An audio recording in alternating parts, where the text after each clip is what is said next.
Thank you very much, Brother Justice Khanna, a very dear personal friend Sanjiv, as I call him, and we are together. Chief Justice of India designate.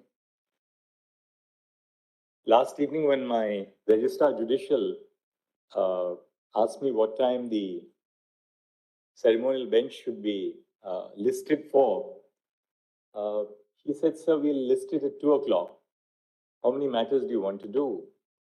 And I said, "I'll do as many as we can. We should at least have 50 cases for the morning, because shouldn't be wasting any moment of the great opportunity which we have in this court to do justice. And why would I want to lose even the last day of my tenure as a judge here to be able to be of service to our citizens?"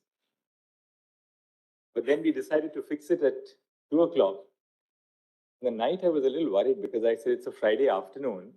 And for all I know, and from my experience of this court, by 2 o'clock, the court would be completely empty. And I'd be probably looking at myself on that big screen.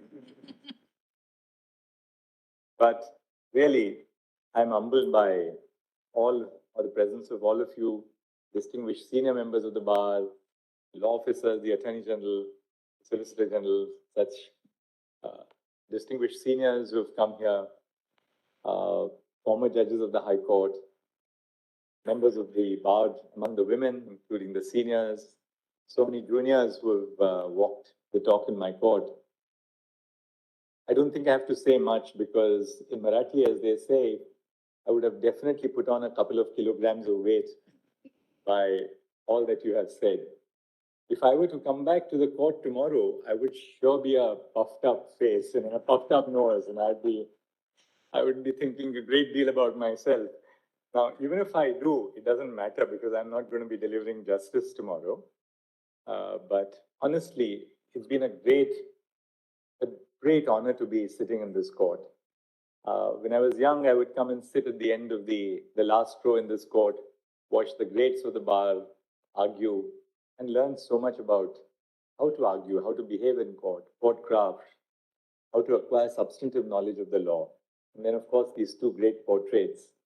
There was not a day in my life as a Chief Justice, and even before that, when I sat with Chief Justices in this court, and I didn't quickly glance at the two portraits in this court.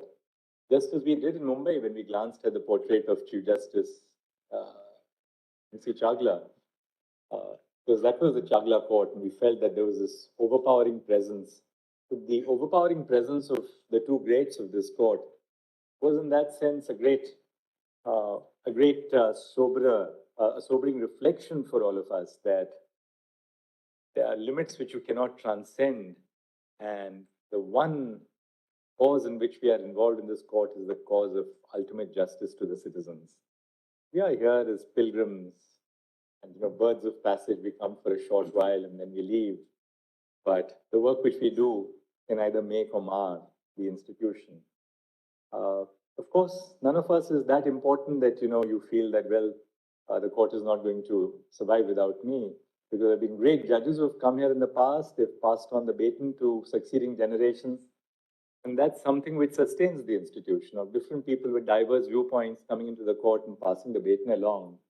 So I'm sure that my leaving in another 2 minutes from here is not going to make the slightest difference to the court, and particularly because I know the person who is going to lead this court after me is somebody who is so stable, so solid, and so committed to the cause of justice as Justice Sanjiv Khanna.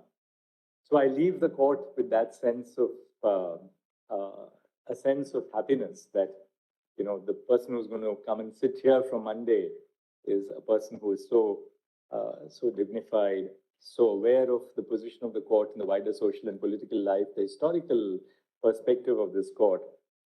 I spent the last 2 years sitting in this court with Brother Justice Pardiwala and Brother Justice Manoj Mishra.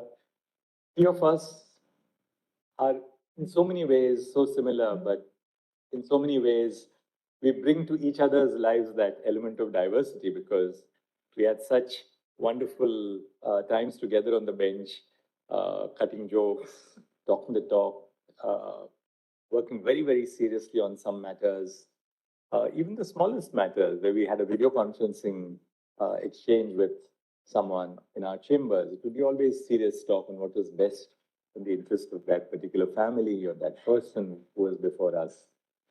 But overall, I think just being in this court, right from the Noida courts, as we call them among the members of the bench, down to the first 5 courts and now the Chief Justice's court, has been an enormously sustaining and enriching thing.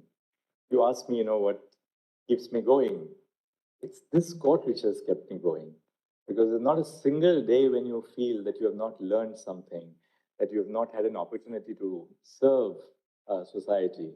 And there's no greater feeling for a judge than to be able to serve those in need and people you would never meet, people you possibly don't even know of, people whose lives you have the ability to touch without ever having seen them.